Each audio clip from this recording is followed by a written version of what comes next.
What's going on, guys? Welcome to today's video. For those of you who don't know me, my name is Ben Richardson. I'm a personal trainer, nutrition coach, and a chemical engineer.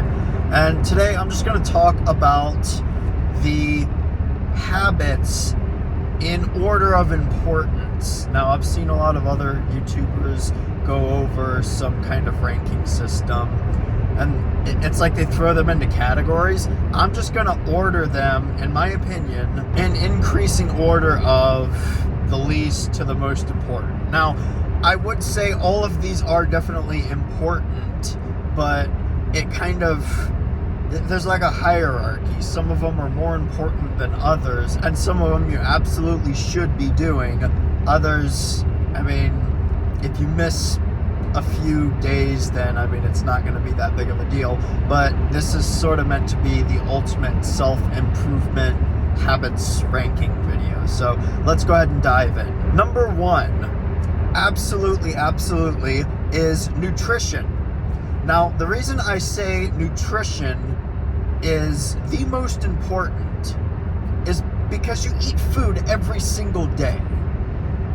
You know, out of all of the self-improvement habits that you do, like, no matter who you are watching this video, you eat food every single day, and you do it multiple times per day too. So you have to pay attention to, and you have to dial in your nutrition and your diet. What you eat ultimately affects how you perform. What you put into your body every single day, which you do multiple times per day, that is going to have such a big impact on how you perform as a human being. So master this skill. Track everything that you eat. Track your macros, track your calories. You don't have to do this meticulously for the rest of your life, but if you eat junk food regularly, you're gonna feel like junk. If you eat healthy food regularly, you're gonna feel healthy. It really isn't that complicated to understand. And I'm even a big fan of following some kind of balanced approach with nutrition, because I think that's the best way to get long-term success with it. So you don't have to eat 100% clean all the time and eat the same foods every single day like some of these insane, like,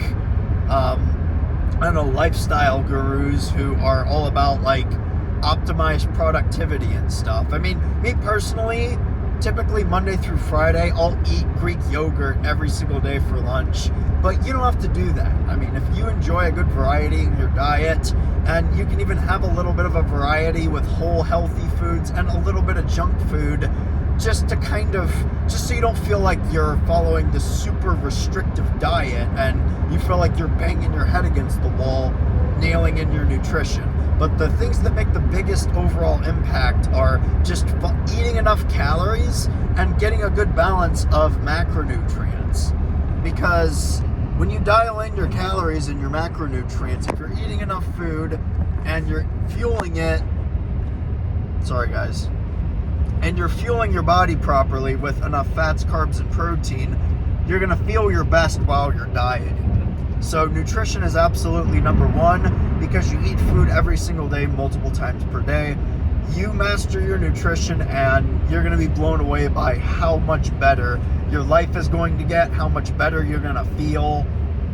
Everything is going to improve because your diet and your nutrition does have an impact on your hormones. All right, so number two is your sleep. Again, kind of similar, like the logic is the same with the nutrition. You sleep every single day. Like, pretty much no matter who you are, you go to bed at night, probably, unless you work like a night shift or whatever, but you sleep every single day. You need to rest and recharge every day, and getting a good night's sleep and getting high quality sleep, those are going to have a drastic impact on how you perform every single day. I mean, you're gonna work better, you're gonna focus more efficiently, you're gonna utilize your time better, you're gonna be more organized, you're gonna feel more awake and alert and productive, you're gonna have an easier time paying attention to what people say, you're gonna have a better time comprehending what you're reading. all of that is rooted in good sleep. And it's kind of funny, people who chip into how much sleep they get, it's like they somehow convince themselves that they're being more productive by only sleeping for like 4 or 5 hours a night. Like, oh yeah, I wake up at 4 a.m. every single day, and I'm in bed by like 11 or 12, and I only get like 4 or 5 hours of sleep per night because I just work and grind nonstop. That's just absolute bogus. So prioritize your sleep. I have a whole video on how to optimize your sleep and some really helpful tips on things that you can do to get a better night's sleep and to get more high quality sleep. So definitely check that out. But that's definitely something that you want to master because it's something you do every day, very similar to nutrition. Then number 3 is exercise.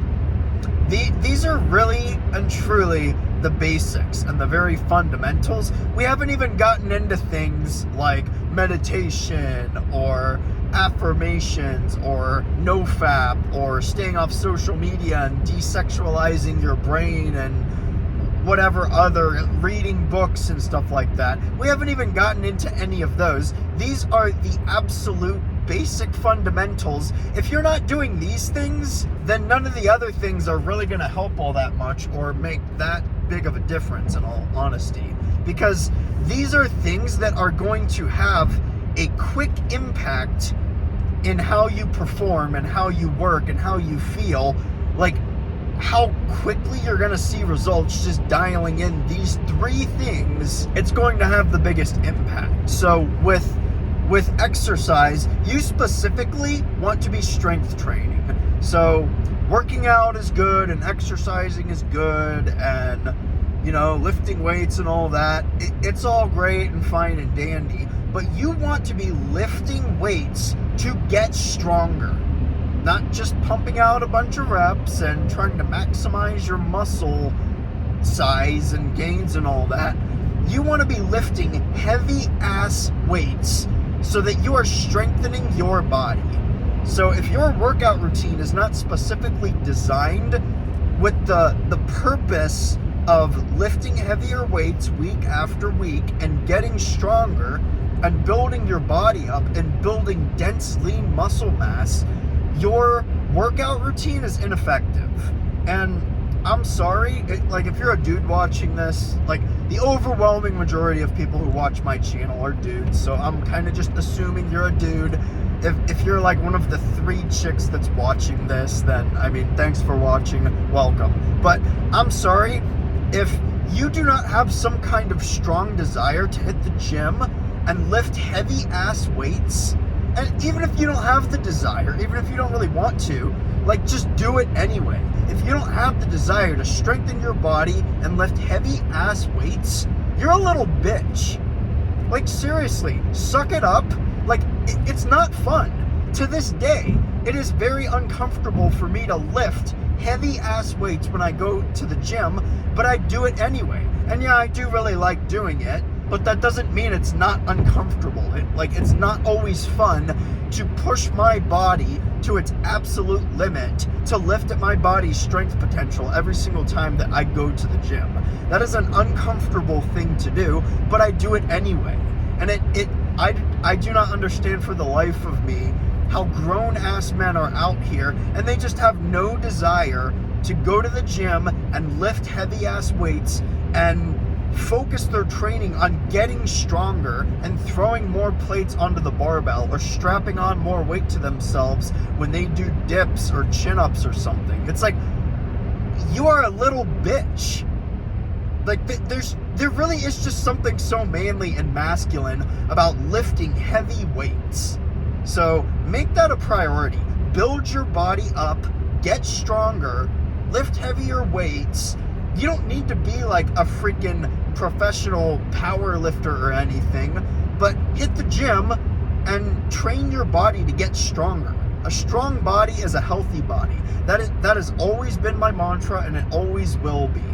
Strength training it should always be prioritized over every other kind of exercise and every other type of training, over high intensity interval training, over hypertrophy training or whatever. There's like a million different terms for it. Over endurance training or whatever. Over yoga. All of those different forms of exercises, strength training should be the top dog that you always focus on. There's nothing wrong with doing any of those other kinds of exercise on the side, but strength training should always be your focus. All right, guys, I'm filming this after the fact because I left this one out after I made the video, but it is so important that I'm throwing it into here.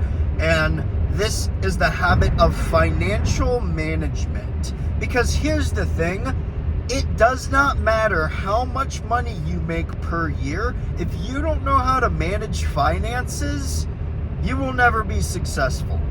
Like, you can make $100,000 a year, 200, 250, $500,000. You can even make $1 million per year. But if you don't know how to manage your personal finances, it doesn't matter.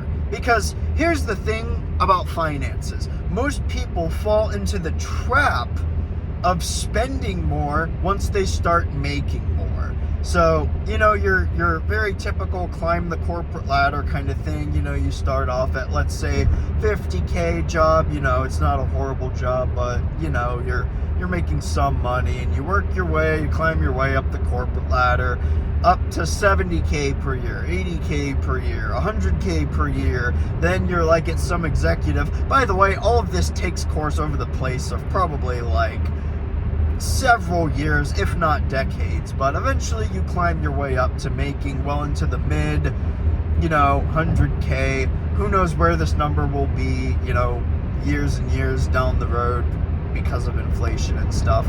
But as you start making more and more money, as you climb up the corporate ladder or get better jobs, move to different companies, have different job titles that pay different amounts, as you start making more money and your salary increases per year, you also kind of in your mind naturally think that you can start spending more also. Oh, okay, well, I make 6 figures now, so I can afford a $400,000 house now, and I can afford that new car because I can afford the payments on it, and, I can get all these subscription services, and now I can buy all these supplements and whatnot, and I can upgrade to, like, the premium television streaming services where there's no ads or whatever.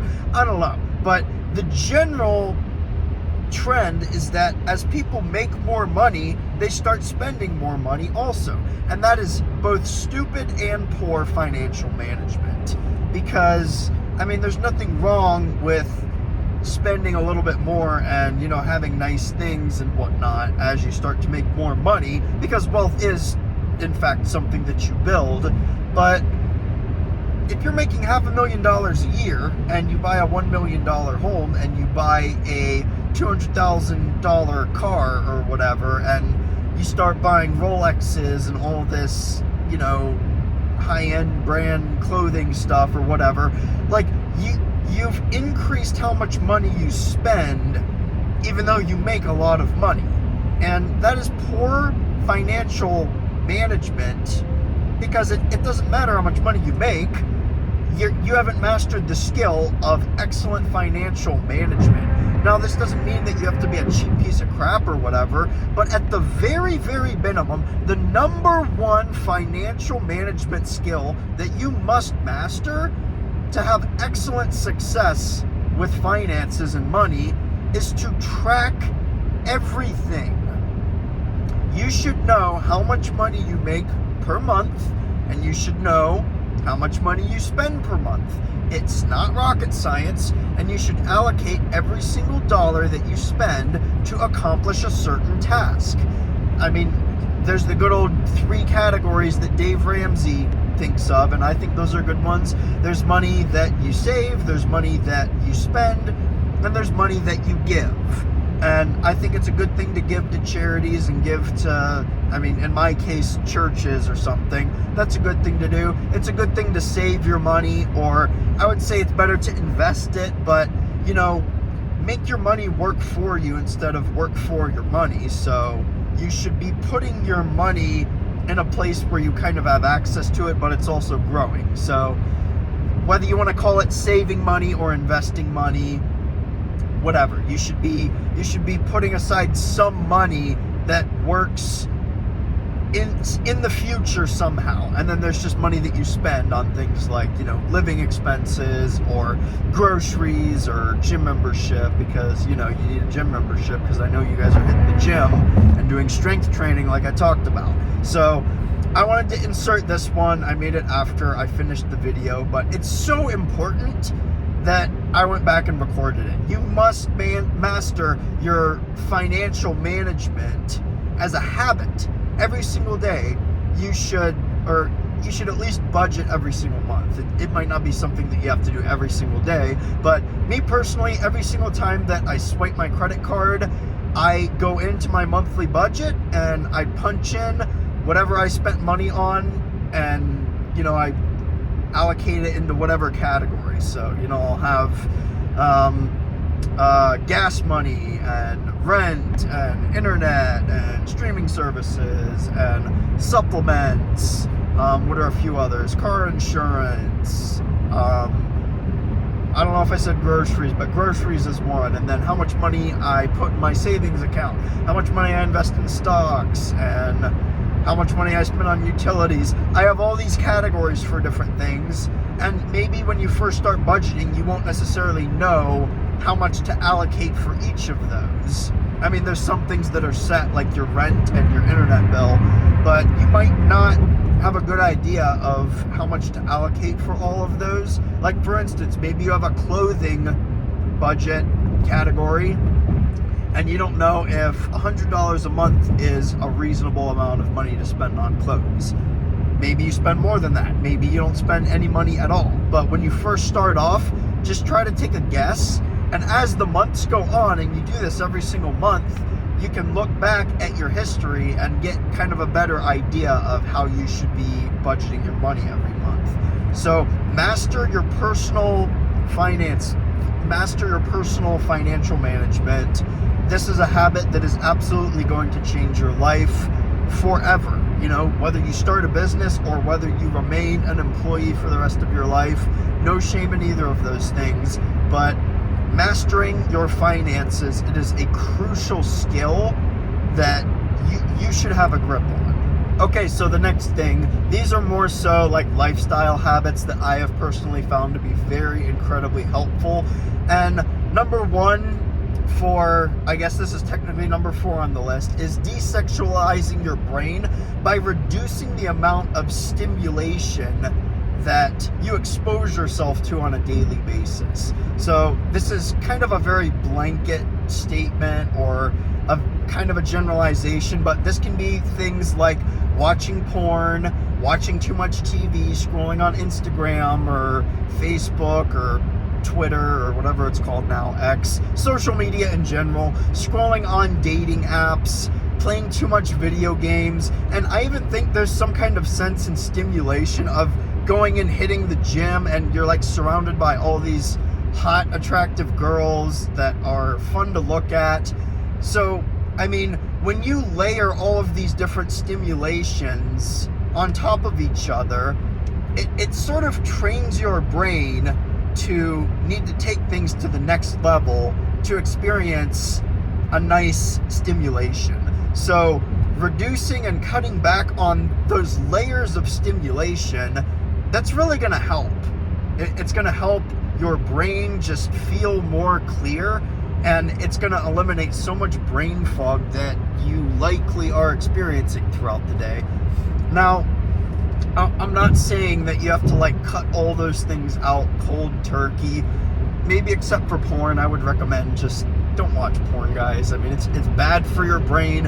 It's bad for your erection quality. It's bad for your mental health. Just don't watch it.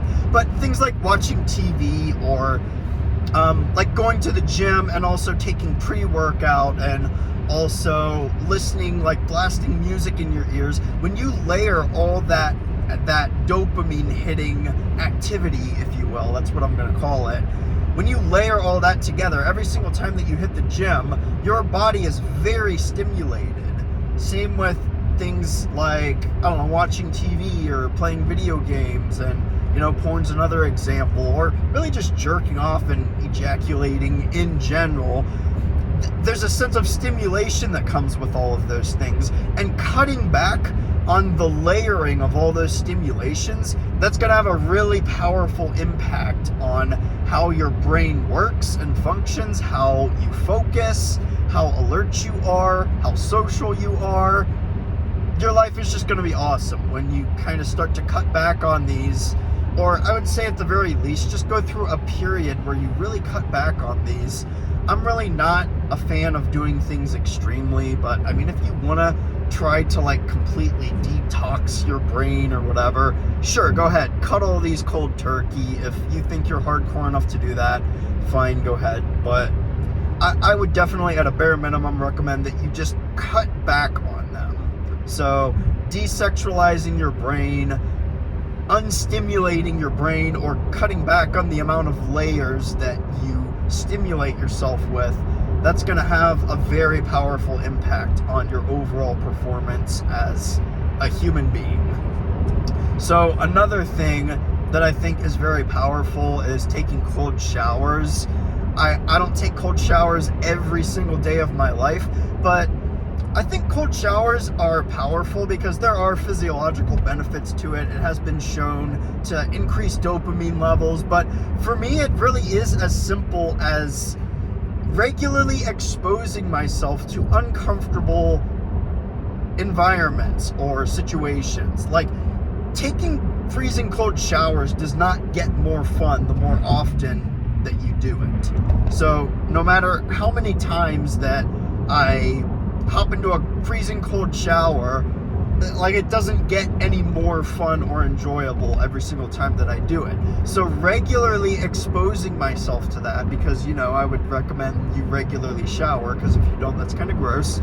But every single time that you do that thing that you do on a regular basis, if you make it a little bit uncomfortable and just get yourself used to being uncomfortable, it's like, get comfortable with being uncomfortable. That's going to be a very good thing for just you as a human being, because it's going to make things like, I don't know, going and talking to some random chick that you think is hot, that's going to feel a little bit easier because you're used to being uncomfortable. Or, I don't know, going into your boss's office and asking for a raise. Or, I don't know, going out with a group of people who you don't know super well, but you're trying to work on your social skills. I don't know, insert whatever example that might potentially be uncomfortable for you. That's really where I've seen the benefits of cold showers really just kind of take my life to the next level, or increase my productivity in general. It's just a means to regularly make myself do something uncomfortable. It's kind of like the same logic of making your bed every single day. When you wake up in the morning and you make your bed, it's like you've already accomplished a task for the day, and you have that momentum going, so you're ready to accomplish more tasks. It's kind of similar. Like, if you're regularly presenting yourself with this uncomfortable thing, taking cold showers, it's going to make exposing yourself to other uncomfortable things seem a little bit more normal, and that's just a good thing for you to push yourself outside of your comfort zone regularly. So I really like cold showers. Now, another thing that I'm going to talk about, what's this? Is this number 6? I think I'm kind of losing track. So there was desexualizing your brain, there was taking cold showers, whatever the next number is. I think this is 6. I'm going to go with meditation. Now, I'm not the biggest fan of traditional meditation where you sit crisscross on the floor and close your eyes and fold your hands and do the Om thing, or put on some kind of music where you hypnotize yourself into some kind of relaxation state. I don't really do that, and I'm not the biggest fan of doing that, just personally. Not that I have anything against it, but when I say meditation, I say the general practice of being more present every single day in your daily tasks that you do, no matter how minuscule they may seem. Just being present in the moment when you do things on a daily basis it really teaches your brain to focus on what you're doing instead of being easily distracted or kind of scatterbrained. So for instance, next time you hit the gym, try going to the gym without blasting any music in your ears, without taking any pre-workout or anything. Just go to the gym and work out and lift weights and be there in that moment. Focus on your breathing between your sets and enjoy your workout. Enjoy the feeling of lifting heavy weights, like I said, because strength training is what you're going to prioritize after watching this video.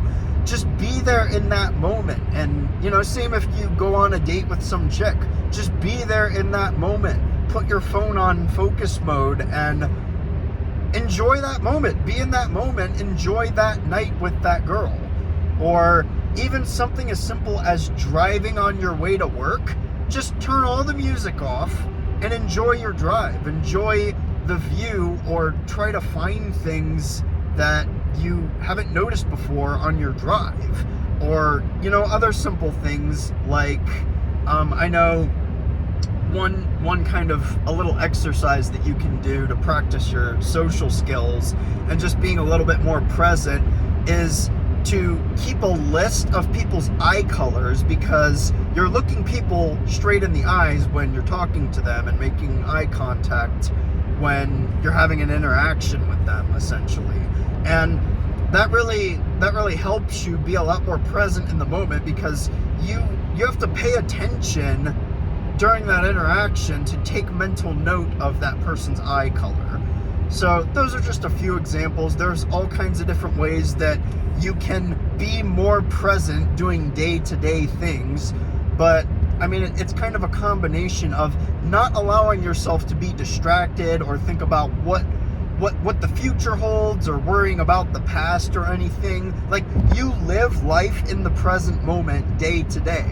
The future technically does not even exist yet, because it is in the future. Like, you are not experiencing the future, you're experiencing the present. And then what has happened in the past, it's already said and done, and there's really nothing that you can do about it to reverse what has already happened. So, if you really think about it, you live life in the present moment, and that in and of itself is a form of meditation that I personally practice, and I think it's very powerful. So I would encourage you to do the same thing. And maybe for you that does look like doing something like putting headphones on and putting some kind of, binaural beats track on while you just relax and close your eyes and focus on your breathing and try to clear your mind and not think about things. But to me, it kind of all just boils down to being more present, because the whole point of doing that, focusing on your breathing and relaxing and closing your eyes, it's to practice being present and clearing your mind so that you're not all fogged up thinking about all the different things of life, which are usually a result of you thinking about the future or the past or what life has in store, or whatever, the worrying and the stress of life. That is very commonly what is associated with all of those bad things for your brain. So in terms of meditation, I would encourage you to practice it, just being more present in your day-to-day tasks. All right, so this would be number 7. I'll just briefly touch on the affirmations thing. I've never been a big fan of affirmations, and I think the thing about affirmations is you're trying to essentially brainwash yourself to adopt a certain identity or label about yourself. Like, I am an attractive male, and I do effortlessly talk to people, and I am charismatic. Every single affirmation statement is some kind of identity attachment, and I'm personally just not a really big fan of adopting some sort of identity, because I really think that results, in life, if you want results, you have to take action. So you shouldn't attach yourself to some kind of identity. You should associate actions and hard work and effort and energy with positive, good things. goals. So let's say you wanted to improve your dating life.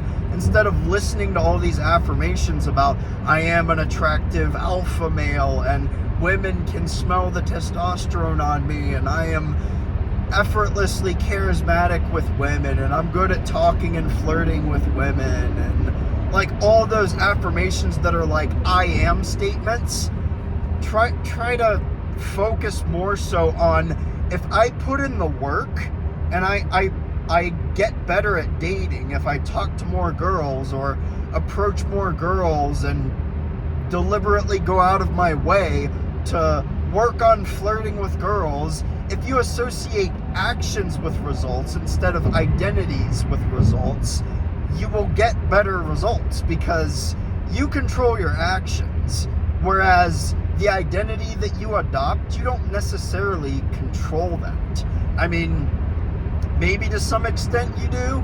Like, I guess one identity about me, at the beginning of the video, I said I'm a personal trainer, a certified nutrition coach, and a chemical engineer.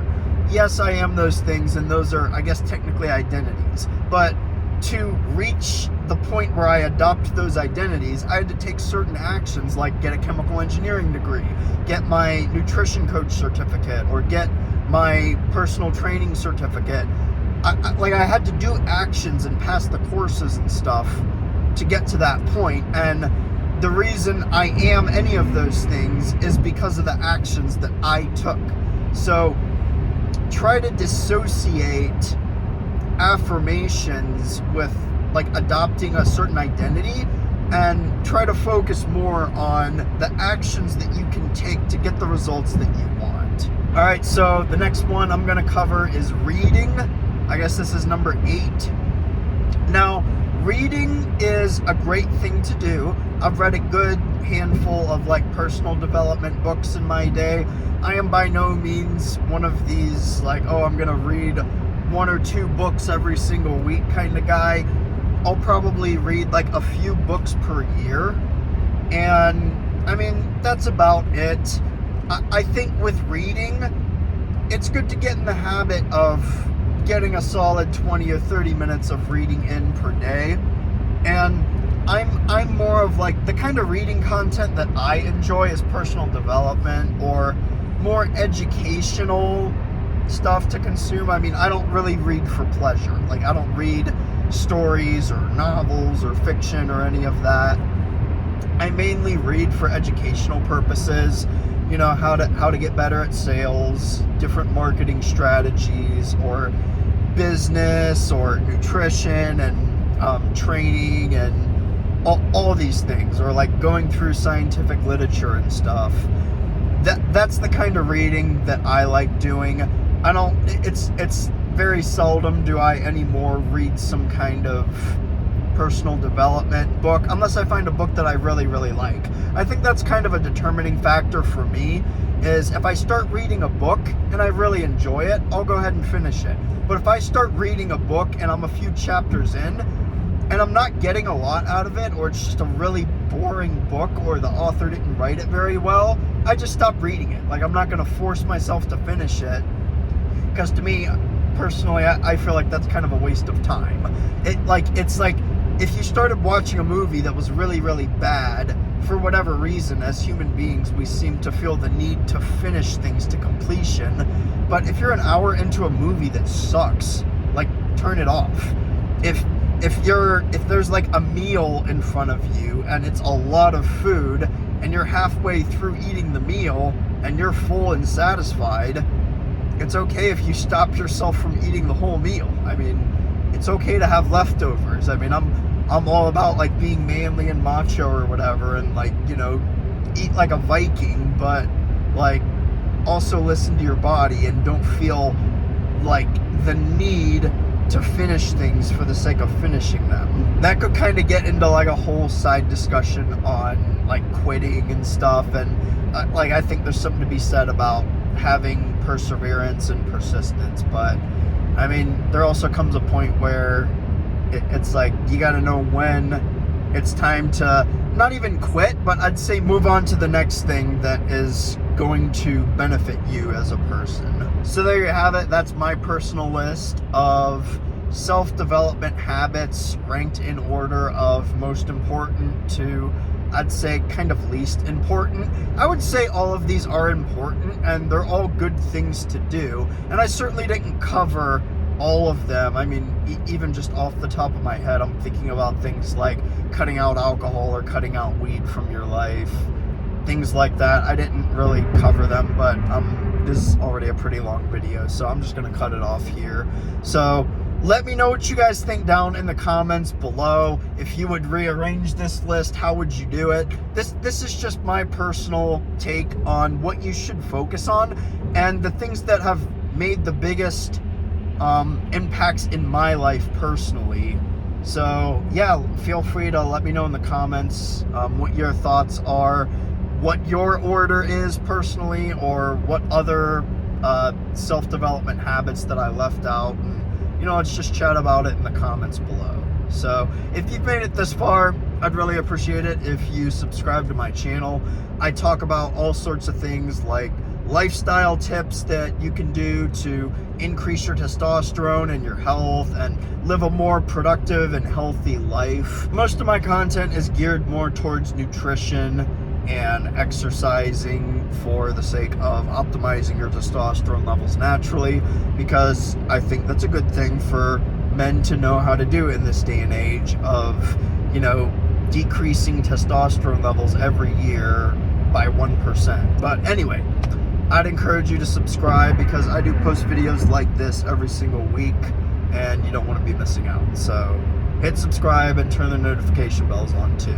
If you made it to the end, I appreciate your support and I hope you got a lot out of this video as well.